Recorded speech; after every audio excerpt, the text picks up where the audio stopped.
Buenas tardes a todos. Muchísimas gracias. Estamos en nuestro 11º encuentro de parte del señor rector de la Universidad de Cartagena, el doctor Edgar Parra Chacón, y del vicerrector de Extensión y Proyección Social, el doctor Alfonso Múnera. Reciban un caluroso saludo. Y pues seguimos con nuestro ciclo de conferencias acerca del Caribe. Hoy en nuestro 11º encuentro. El próximo miércoles damos cierre a este ciclo de conferencias del Caribe y empezaremos un nuevo ciclo. Bueno, listo, doctor Múnera, la sala es suya, podemos iniciar. Bueno, muchas gracias, Jonathan, y muchas gracias a todos los que, y todas las que participan en este evento, especialmente a quienes están siempre detrás, coordinando y ayudando a que esto sea posible. El personal de la Vicerrectoría de Extensiones, de Comunicaciones, en fin, de la Universidad de Cartagena. Bueno, tal como habíamos dicho en la última charla, desafortunadamente el miércoles pasado no pudimos reunirnos. Vamos a trabajar ya en el esfuerzo de ir finalizando este ciclo que hemos hecho sobre el Caribe. Vamos a trabajar hoy algunas reflexiones sobre el tema de la cultura nacional, de aquello que nos une en el Caribe, en fin.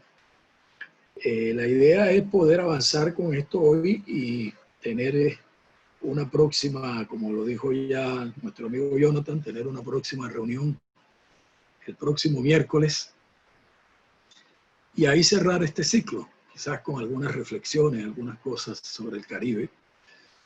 Y luego haremos un receso, una pausa, prepararemos otros temas y en un mes o 6 semanas, en fin, volveremos nuevamente con ustedes en esta charla de todos los miércoles que nos ha ayudado a estar juntos. Bueno, yo me referí extensamente y aquí conversamos sobre eso, al tema de la fragmentación en el Caribe, ¿verdad? Mostramos con los mapas, en fin, la tendencia, decíamos, a la fragmentación que traía las dificultades de comunicación, que traía también, en el caso particular de las islas del Caribe, una cierta tendencia centrífuga, ¿verdad? Cada isla organizarse por su cuenta, los fracasos de las federaciones, de las confederaciones, los fracasos de las grandes repúblicas que se quisieron construir en Centroamérica y de cierta manera, pues también el fracaso nuestro de hacer una república centralizada en el siglo XIX e incluso una república federal en paz en el siglo XIX. Hoy queremos hablar un poco de lo que nos une, ¿no? De lo que nos une sobre todo allí en el terreno de la cultura. Y eso tiene que ver entonces con una primera premisa. Nosotros en el Caribe colombiano somos caribes, ¿no? Es decir, eso es lo que hemos ido construyendo de manera obsesiva y permanente, sobre todo en las últimas décadas. Hemos ido volviendo conscientes esa identidad nuestra caribeña, que no niega, por supuesto, las otras identidades que hay en este amplio territorio que llamamos el Caribe. Y nos interesa mucho ahora, porque ha sido la línea de conducta que hemos mantenido, tomar de ejemplo a Cartagena, que es lo que yo más conozco y más he estudiado, para mirar cómo Cartagena construye su noción del Caribe y mirar entonces todos esos lazos que hemos hablado, ¿verdad?, que unen a Cartagena con el resto del Caribe. Ahora, nosotros somos Caribe porque en realidad toda nuestra emocionalidad, digámoslo así, está hecha de experiencias, de sentimientos, de impulsos psicoafectivos que nos emparentan, que están allí en la matriz del mundo caribe. Ahora bien, paradójicamente, por un lado tenemos eso, esa emocionalidad, ese inconsciente colectivo que se expresa todos los días, ¿no? En la música, en la gastronomía, en la gestualidad, en nuestra cosmovisión, en nuestros impulsos emocionales, ahí están. Pero sucede una cosa fascinante y extraordinariamente paradójica. Y es que al mismo tiempo en el Caribe, que cultivamos esa emoción y esa psicoafectividad caribeña, en el Caribe en general, también se ha dado que avanzamos en dirección contraria, en la búsqueda siempre de un centro fuera de nosotros. Y eso marca también la historia del Caribe. Los que conocen el Caribe saben, vaya usted a Barbados y va a ver a lo mejor un pueblo más british, más inglés que los ingleses. Vaya usted a Martinica y entonces va a ver usted un pueblo más francés que los franceses, ¿no? Esto causaba siempre perplejidad. Esto lo narra perplejo Stuart Hall, el gran estudioso de la cultura, ¿no? Uno de los grandes pioneros de los estudios culturales en el mundo, profesor en Inglaterra, ¿verdad? Uno de los creadores de los estudios culturales de origen jamaicano. Stuart Hall cuenta, llega a Martinica y resulta que Martinica, dice, es más francesa que París, ¿no? Y entonces también era algo así, también fue algo así parecido en Cartagena, éramos más españoles que los españoles, ¿no? Siempre la búsqueda de ese centro, ¿no? Que revela en el fondo el predominio muy fuerte durante décadas enteras, siglos, el predominio de una percepción. Y aquí no estoy culpando a nadie. Aquí, en estos estudios la culpa hay que dejarla a un lado.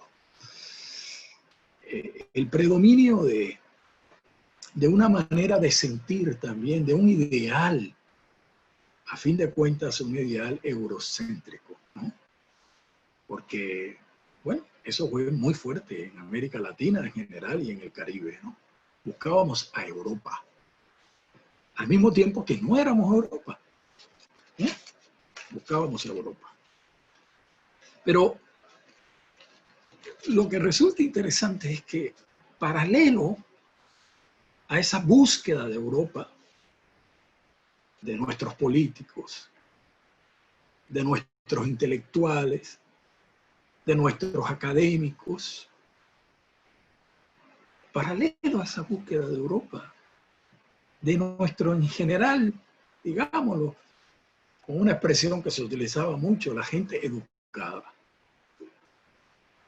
Al mismo tiempo, en el área del común, o sea, en el área del pueblo, en el área de esta otra enorme cantidad de gentes que no tenían mayor acceso a la educación formal, lo que se elaboraba y reelaboraba constantemente era eso que provenía de la emocionalidad, eso que provenía de los sentimientos más profundos, de ese mundo psicoafectivo, de esas extraordinarias experiencias de vida que se volvían y se reelaboraban de una manera muy compleja para producir una gran gastronomía local, para producir una gran música local, para producir unas relaciones, un modo de entenderse,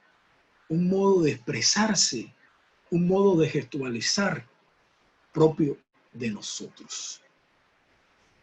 Casi siempre en contravía, casi siempre en tensión con esa otra búsqueda de un centro. Esto marca, esta tensión marca nuestra historia. En el caso particular nuestro, del Caribe colombiano y en particular de Cartagena, es la tensión con lo otro que es el centro, en este caso el mundo andino, en el marco de la construcción de lo que hemos llamado la nación y, en otras palabras, por lo tanto, en el marco de la construcción de una cultura nacional. Permítanme leerles a ustedes, aprovechar para leerles a ustedes algunos pequeños fragmentos de algunos ensayos, especialmente de un ensayo de este gran pensador y teórico que he mencionado, Stuart Hall, escribe H-A-L-L, Hall, ¿no? Stuart Hall escribió este interesante ensayo de la cuestión de la identidad cultural. Está en una selección de ensayos que editó la Universidad Javeriana en español. Además, tenemos esa ventaja. Es una colección de ensayos que se llama Sin Garantías, Stacks, Sin Garantías. Para los que quieran conseguirla, me imagino que en la Javeriana todavía se conseguirá. Pero ¿por qué quiero leerles estas pequeñas reflexiones? Miren por lo siguiente. En uno de estos ensayos dice Stuart Hall que dice que la formación de una cultura nacional, dice él, va a formar, se va a expresar como un poder, se va a expresar como un poder. Y de esa manera él va a explicar lo que a mí me parece sumamente interesante por la densidad de lo que vamos a mirar. Permítame un segundo y ya vuelvo aquí al tema de Stuart Hall, a la cita que había aquí señalado y que ahora la tengo un poquito extraviada, pero sí, aquí está. Dice Stuart Hall, dice, una cultura nacional es un discurso, dice, se organiza alrededor de un discurso. Es una manera de construir unos significados que van a influenciar y a organizar tanto nuestras acciones como lo que nosotros pensamos de nosotros mismos. Dice, las culturas nacionales construyen identidades a través de producir significados sobre la nación que nosotros podemos identificar. Y dice, estos significados están contenidos en las historias que se cuentan sobre ella, las memorias que conectan su presente con su pasado y las imágenes que de ella, de la nación, se construyen. Y dice, uno de los primeros elementos claves en la formación de la nación, dice, es la narrativa de la nación. ¿Cómo se cuenta la nación? ¿Cómo se vuelve a contar en la historia nacional, en las literaturas, en los medios? ¿Cómo se vuelve a contar? Y cómo llega incluso a sumergirse y a contarse en las culturas populares, en las culturas populares.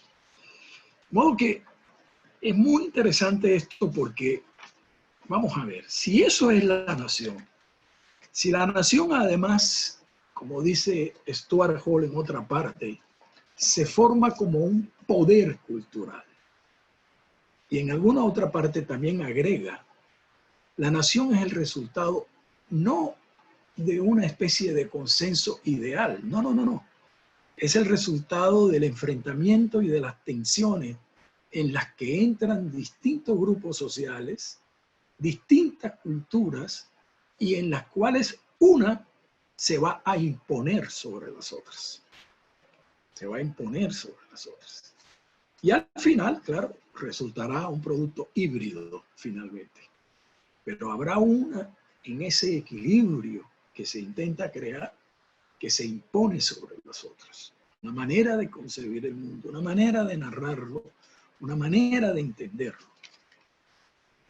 Pues en el caso nuestro es muy claro.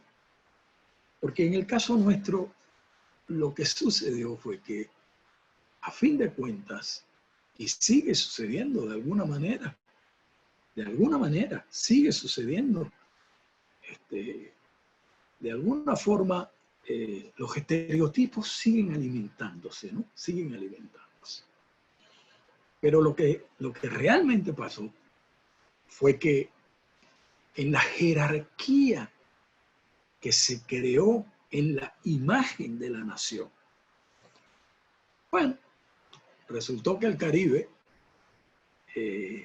no es narrado dentro de esa imagen de la nación como un elemento central de ella. Fíjense lo que les voy a contar muy rápidamente. Si la nación son esos discursos que la cuentan, que la narran, que la rememoran permanentemente, ¿qué celebramos en Cartagena y en el país como elementos fundacionales de la nación? ¿Cuáles son los símbolos nacionales que celebramos? El 20 de julio. ¿Qué pasó el 20 de julio? Nada, una cosa sin ninguna importancia, la verdad. Bueno, una trifulca que hubo alrededor de un florero de Llorente que no decidió nada. Nada definitivo, nada. Sin embargo, es el día que celebramos la independencia. Es una pura ficción, porque la nación está hecha de ficciones, pura y física, fantasía, ficción. El 20 de julio de 1810 no hubo ninguna declaratoria ni nada que se le parezca de independencia. Para nada. Al contrario, varios de esos patriotas importantes salieron al contrario, a proteger al virrey y a tratar de que ese pueblo que se había levantado en Bogotá no llegara hasta las últimas. Pero se convirtió en el día que celebramos la independencia nacional. Bicentenario. De pronto le agregamos al 20 de julio de 1810 el 7 de agosto de 1819. ¿Qué pasó el 7 de agosto de 1819? La batalla de Boyacá. Tampoco con la batalla de Boyacá se consumó la independencia de la nación. Sí, se liberó una parte de la nación, la parte andina, esa se liberó. Pero el Caribe seguía, Cartagena, que era un centro de poder en el Caribe, seguía en manos de los españoles hasta el año 21. No hay un solo texto, no hay un solo acto conmemorativo que recuerde lo que pasó en el año 21, el día que finalmente los españoles salieron definitivamente del territorio colombiano, realmente, con la liberación de Cartagena. Vaya y pregúntele a cualquier colombiano, a cualquier cartagenero. No está en nuestra narrativa de la nación. No somos los actores de la nación. No somos los actores de la nación. Es muy interesante. Jaime Jaramillo Uribe, el gran historiador, padre de la historia moderna colombiana, dijo en los años 60 esta frase, escribió esta frase. Dijo, todas las actividades productivas importantes de Colombia a lo largo de los 3 siglos coloniales, dijo, todas descansaron en los hombros de los esclavos, en los hombros de la población esclava. Vaya frase. Pero ¿quién nos los enseña? Nadie nos los enseña. Esto lo leemos los historiadores, pues, un grupo pequeño de historiadores, leemos estas cosas. Intentamos transmitirlas, pero los medios de comunicación masivos, la enseñanza de la secundaria, de la primaria, no enseñan esto.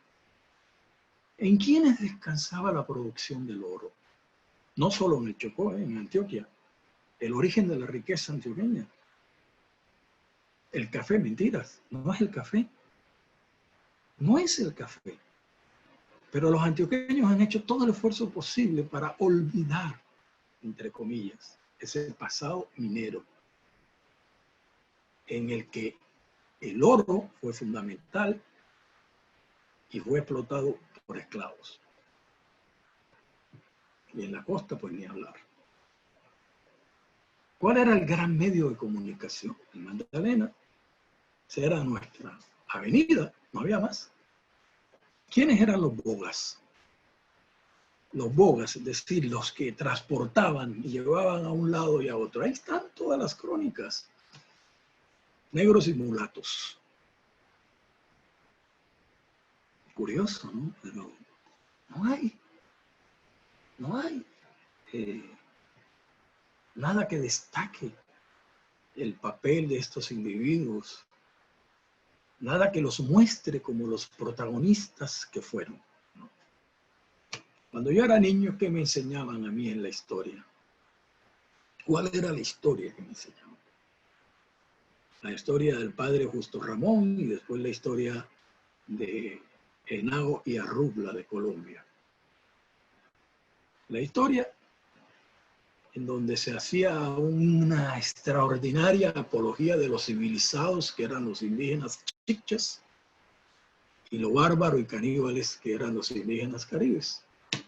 Con eso crecíamos los niños en el Caribe colombiano, con esa imagen.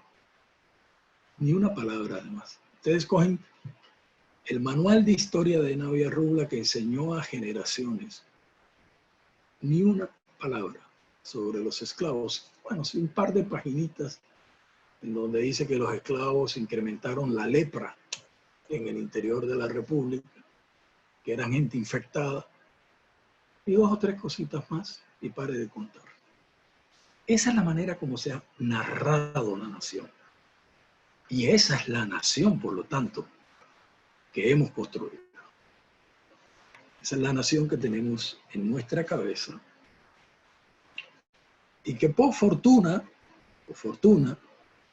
hemos hecho gran esfuerzo en las últimas décadas por construir un discurso distinto, por empezar a construir una imagen distinta de la nación, una imagen más integradora, una imagen que le dé su lugar a las distintas poblaciones en esta historia, pero nos falta todavía muchísimo para lograrlo.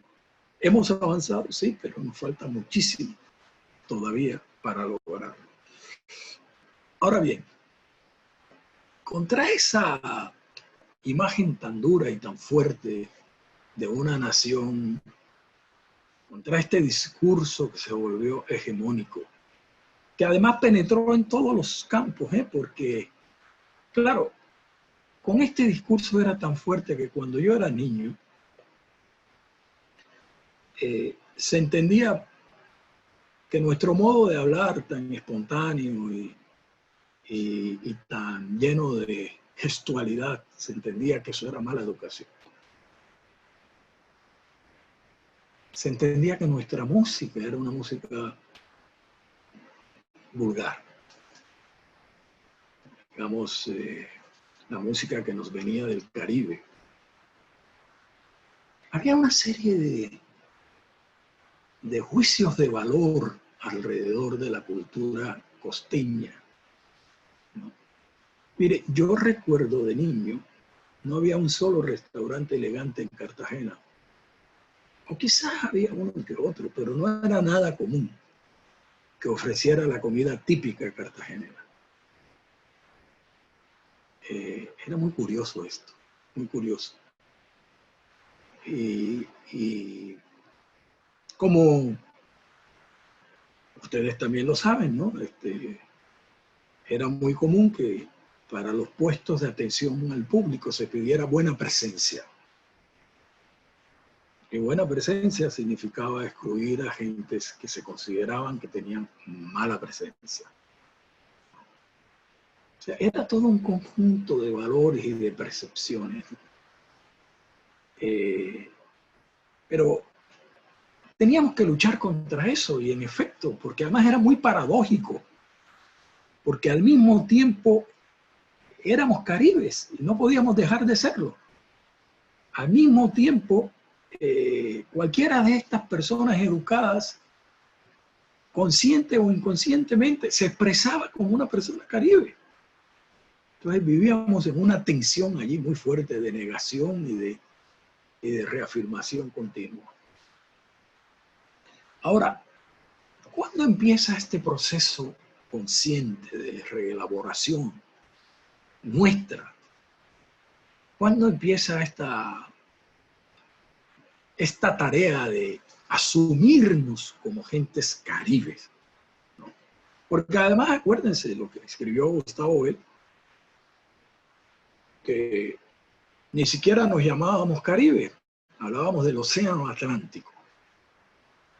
No nos gustaba la idea de que éramos parte de ese Caribe. No era sino ver el mapa, éramos parte de ese Caribe, pues. Pero eso no nos gustaba, de alguna manera no nos gustaba. Nos gustaba era la noción atlántica, esa noción que nos ponía en comunicación con Europa. No la noción caribe, que nos ponía en comunicación naturalmente con un mundo poblado de afrodescendientes y de inmigrantes pobres, etcétera, etcétera. Pero cuando arranca esa reelaboración realmente sistemática, eso es muy interesante. Podemos aventurarnos a decir que un gran momento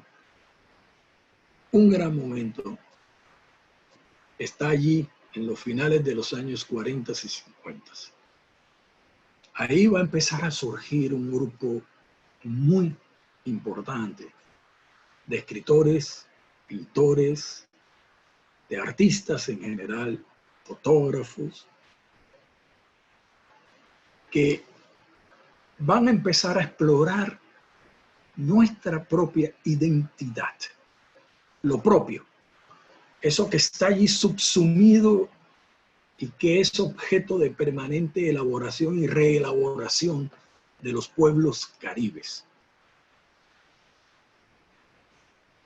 Hablo de esa generación de Gabriel García Márquez, Enrique Grau, Héctor Rojas Grasso, Alejandro Obregón, Nereo, ¿verdad? Fanny Buitrago,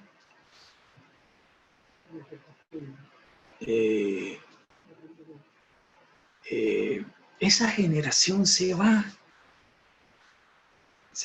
allá, a la tierra, y empieza a trabajar intensamente sobre nuestra cultura. Creo que de los primeros que insiste en nombrar el Caribe colombiano como Caribe es García Márquez, entre otros. Probablemente hay otros antecedentes, pues no lo descarto, pero ese grupo es muy importante. Crean una nueva literatura, crean una nueva pintura, se convierten además en los grandes escritores, en los grandes pintores del país, porque son los que están realmente trabajando lo nuestro, lo nuestro. El segundo artículo que publica García Márquez en el Universal, siendo jovencito, en el año 48, ¿cuál es? Es el elogio al acordeón. un artículo bellísimo en el Universal, el elogio al acordeón. Uno de los artículos más bellos escritos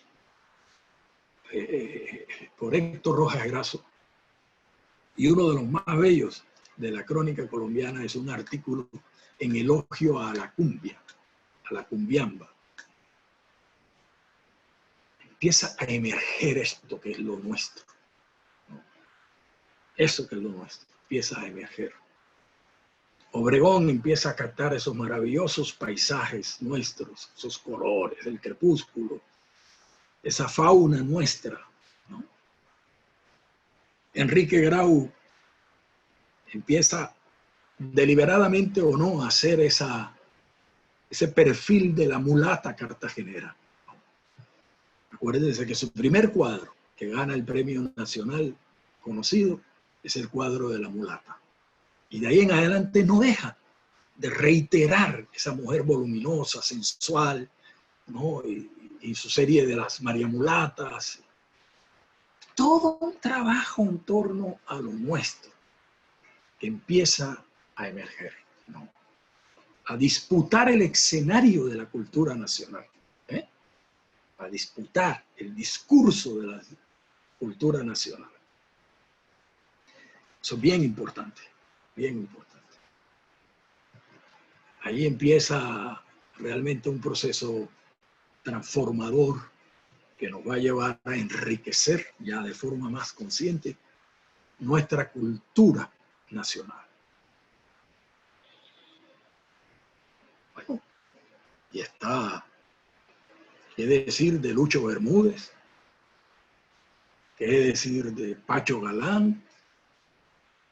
Están ahí, ¿no?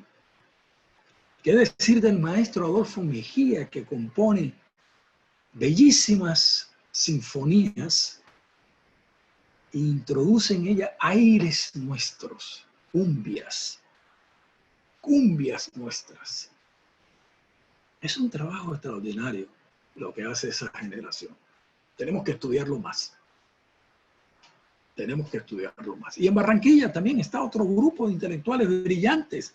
Álvaro Cepeda, Alfonso Fuenmayor, Germán Vargas, trabajando también incesantemente sobre eso que es lo nuestro. Y luego hay un segundo momento que me parece importantísimo. Todo esto es una clasificación mía arbitraria, naturalmente. Ese segundo momento es el Festival de Música del Caribe. Eso es un verdadero hallazgo cultural. Se le ocurrió a un norteamericano, a Paco de Onís.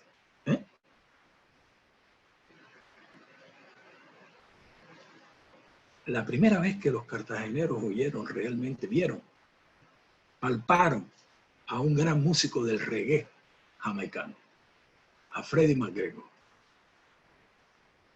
La primera vez que los cartageneros entraron en contacto con la plena puertorriqueña.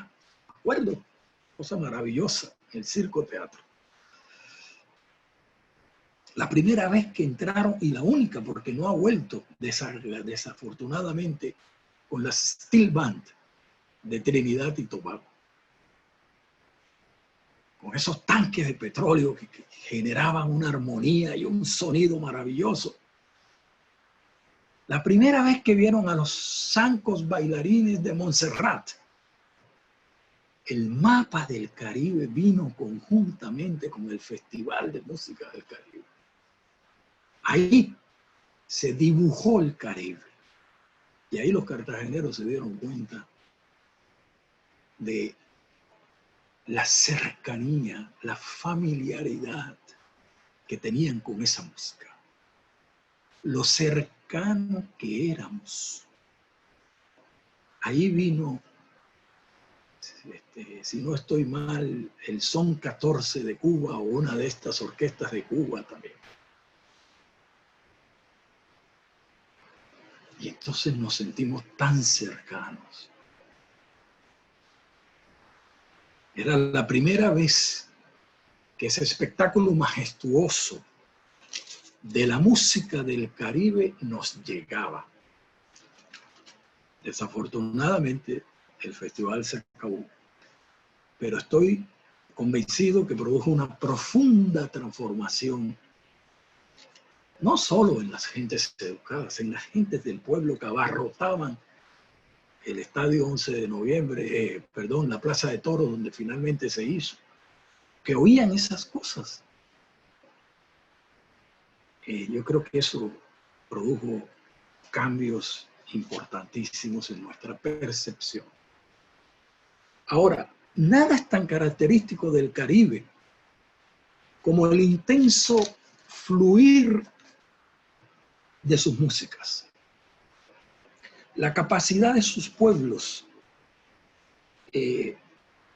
para, de hecho, destruir, eliminar las fronteras y hacer del mar de los Caribes una verdadera avenida musical. Nos parece tan natural que no nos damos cuenta de todo lo que tiene de extraordinario. Pensemos en Cartagena, en su relación cercana, última, con la salsa, por ejemplo. Yo recuerdo los años iniciales de la salsa. Yo vivía en el barrio de Torices. Yo viví en Torices hasta los 12 años, más o menos, pero seguí volviendo a Torices, era mi patria, ¿no?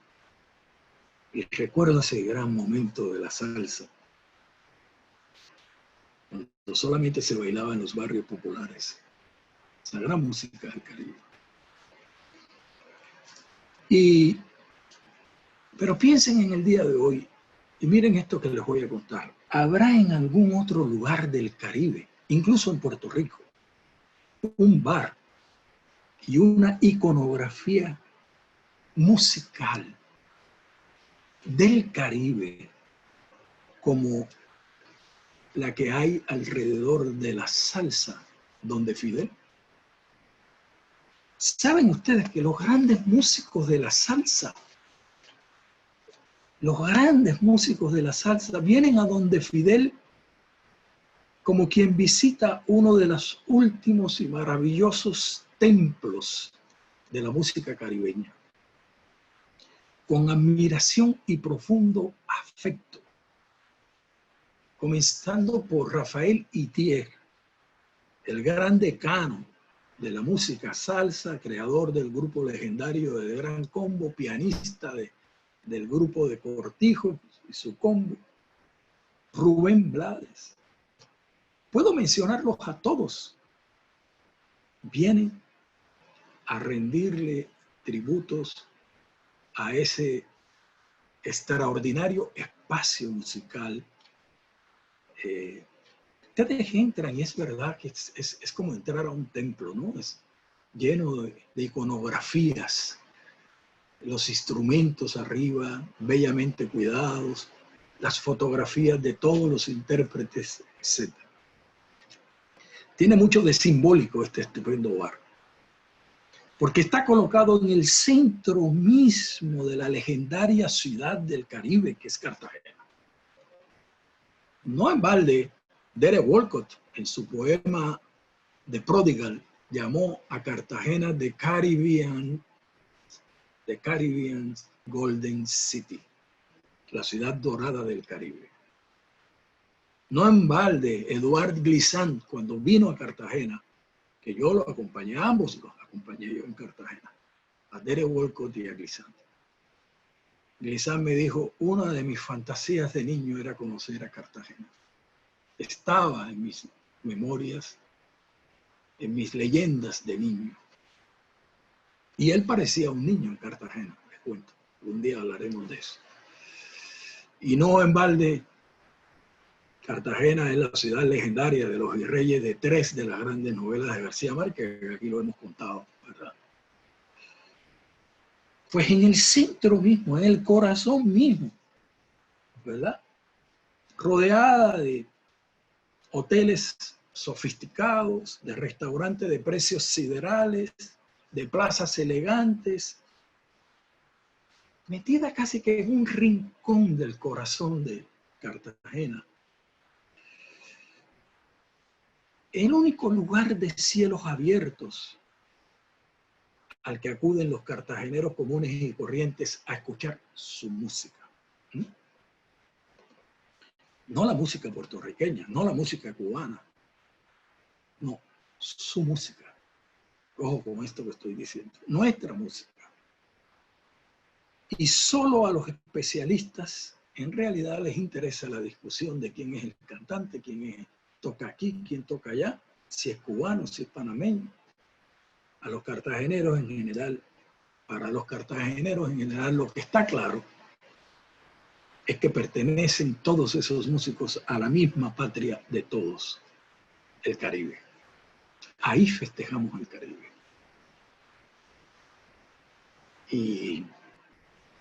Y así ha sido desde hace muchos años. Desde los tiempos de hace casi un siglo, en que comenzaron a venir regularmente en los años 20 y 30 las grandes orquestas y sextetos cubanos y dominicanos y venezolanos y panameños. Yo crecí con esas músicas. Aquí estuvo el legendario Benny Moré tocando. Aquí estuvo el Casino de la Playa, aquí estuvo la Sonora Matancera, Daniel Santo muchas veces, en fin. Yo crecí con esas músicas, como muchos de nosotros, en mi alma. Soy el producto de ellas de muchas maneras, como muchos de nosotros, como las gentes del Caribe. En el pasado,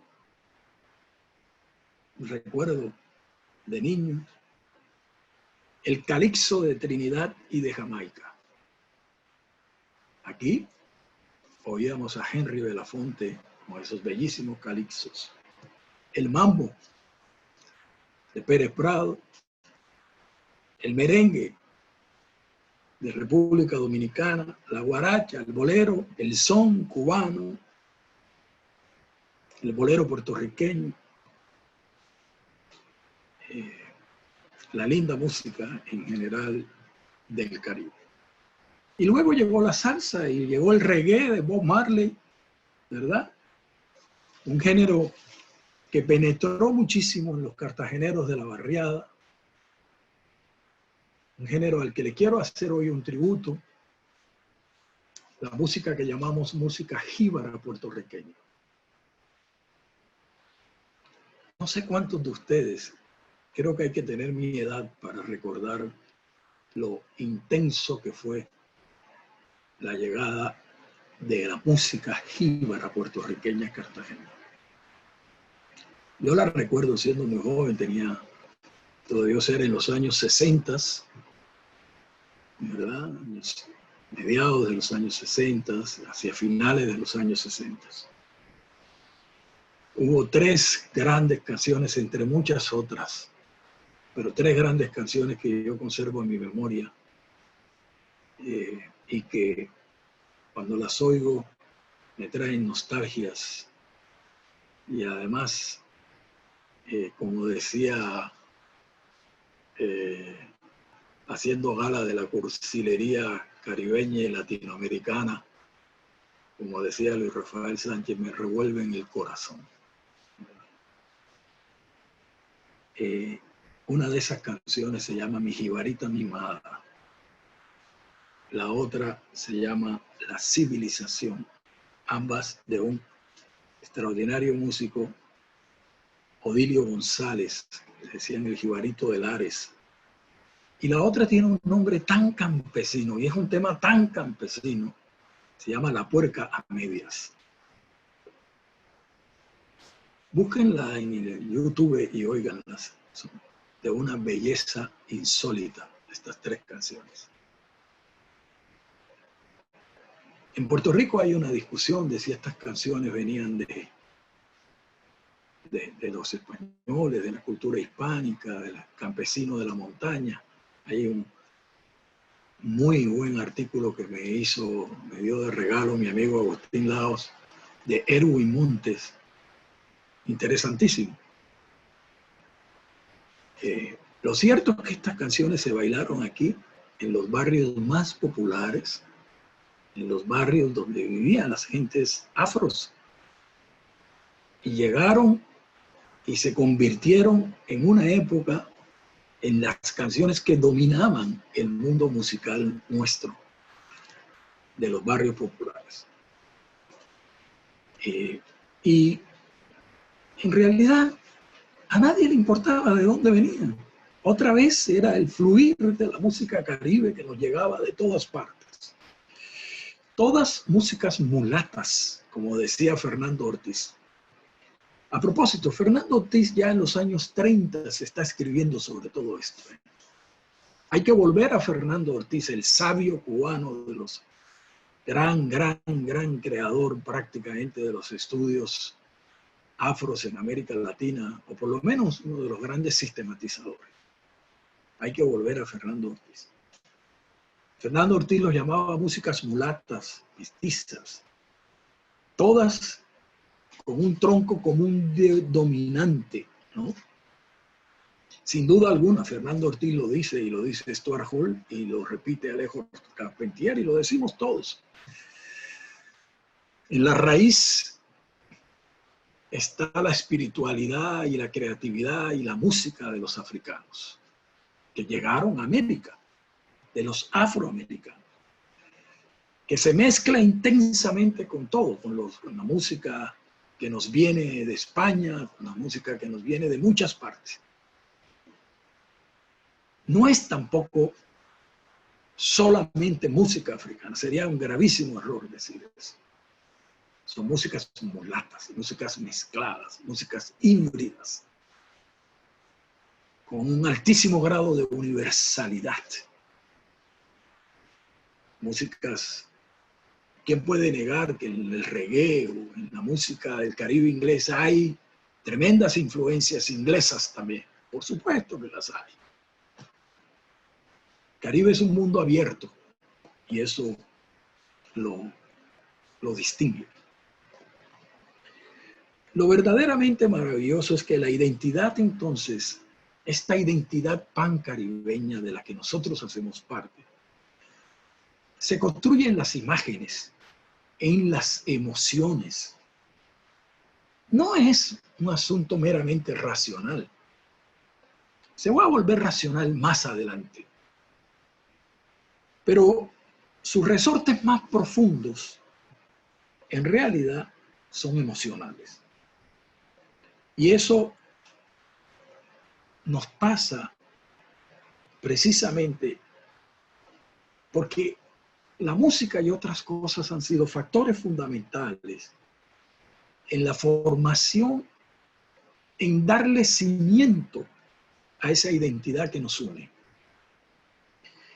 Basta oírla, venga de donde venga, de Cuba, República Dominicana, de Puerto Rico, elaborada en el mundo de Nueva York, de los puertorriqueños, cubanos, colombianos, etcétera, de Nueva York. Basta oírla, basta sentirla, basta que te llegue con ese aire de cosa familiar, con esa cierta manera indefinida de que hablara Benítez Rojo, para sentir entonces la profunda ligazón que nos une a ese pueblo que crea esa música, para palpar en esas melodías, en esos ritmos, viejas memorias. El intenso recorrido de nuestra historia desde los días iniciales está allí, en los sentimientos de esa música. Las profundas alegrías, los duros, sufrientes episodios de los exilios forzosos, de la desposesión inhumana, y para sentir siempre triunfante en la música del Caribe la vida que se impone sobre todo lo demás. García Márquez tiene una frase maravillosa en El otoño del patriarca. una frase para no olvidar. Al final del otoño del patriarca, que es la recreación del mundo caribe, hay como una especie de voz que entra, es como un coro, es como el pueblo hablando, que le dice al patriarca, porque lo que no tiene límites no es la muerte, lo que no tiene límites es la vida. Y en el Caribe eso es así de intenso, así de intenso. De manera que en esta travesía que estamos haciendo, sin duda alguna, cuando discutimos toda esta cosa compleja de ese Caribe que resiste, que genera su propia cultura, más allá de que exista o no una cultura nacional, más allá de unos valores que intentan ser hegemónicos, genera su propia cultura, protegido entre otras cosas porque durante muchos años la comunicación no era fácil, y, en fin, con esa cercanía permanente con el otro Caribe, ¿verdad? A través de esa música que fluye y a través de un instrumento cultural que fue fundamental para que el Caribe se sintiera como un espacio propio, único, común. Y ese instrumento era la radio. La radio fue fundamental. Ustedes deben saber esto. Yo creo que lo he dicho ya en algunas conferencias cada vez que hablo de estos temas. Nosotros en Cartagena oíamos más las radios de Cuba y de Venezuela, estoy hablando años 50, 60, principios de 60, que las radios nacionales. Había regiones en el Caribe donde además no se oía la radio nacional. No se oía, simple y llanamente. La gente oía las radios del Caribe. Yo he contado cómo en mi casa yo venía corriendo del colegio a las 5 de la tarde y encontraba a mis tías reunidas en la cocina con un radio, de estos radios de no sé cuántas bandas, pequeños, oyendo las emisoras cubanas. Yo recuerdo, lo tengo en mi memoria.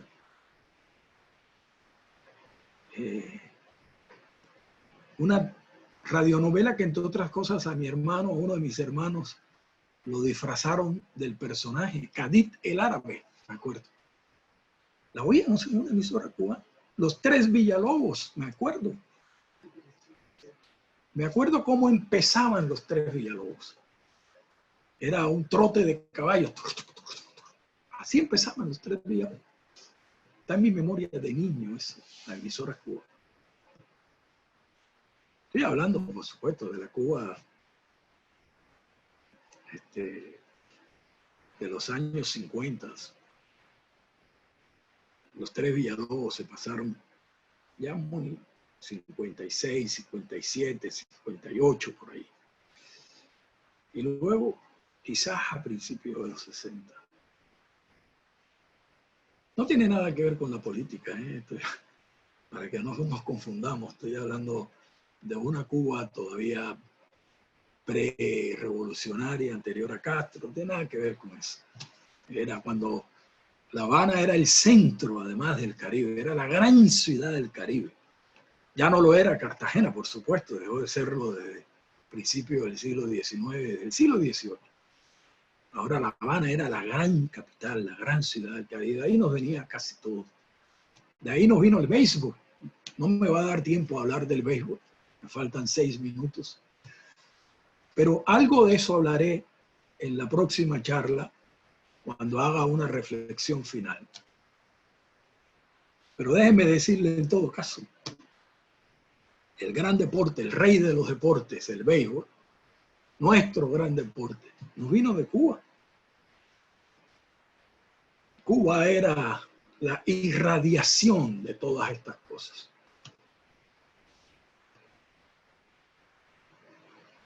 Pelayo Chacón, el gran manager que llevó a la gloria el equipo nuestro de Colombia, que lo llevó al campeonato mundial, que nos hizo vivir la intensa felicidad de los años 40, donde festejamos la grandeza de nuestro béisbol. Ustedes saben que el recibimiento al equipo de Colombia del año 45 en Cartagena ha sido la manifestación más grande de la historia de Cartagena. No ha habido nunca una manifestación tan grande como esa.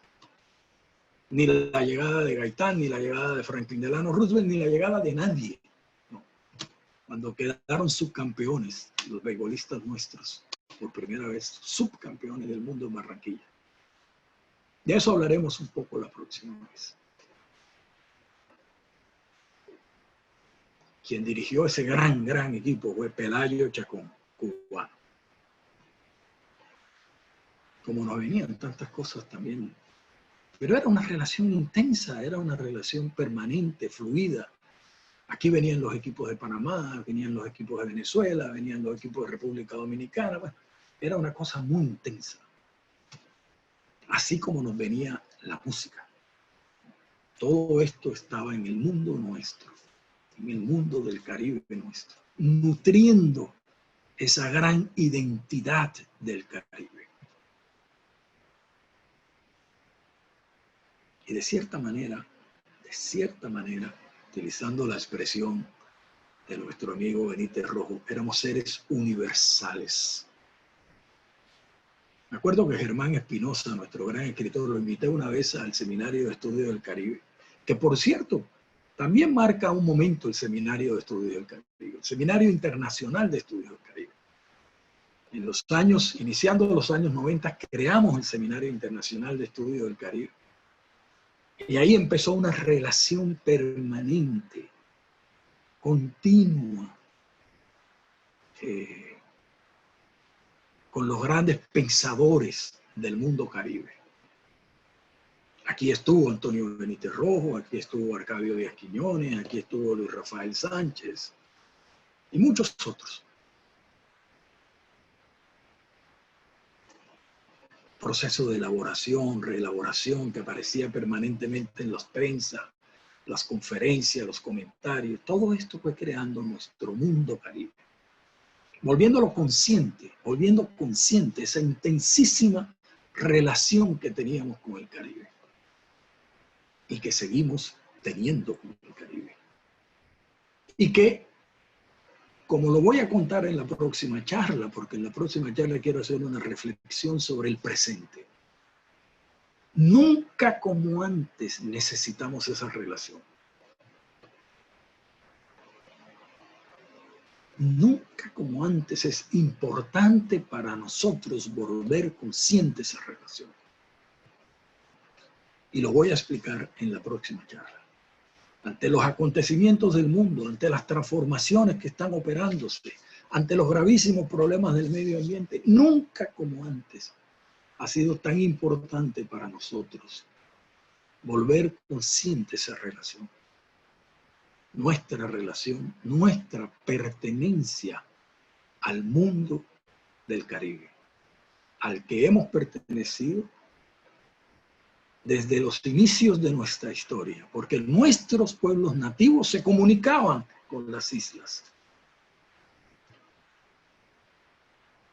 al que hemos pertenecido desde los inicios de nuestra historia y al que seguiremos perteneciendo, espero yo, hasta los finales mismos, si es que los hay, de nuestra historia. Muchas gracias.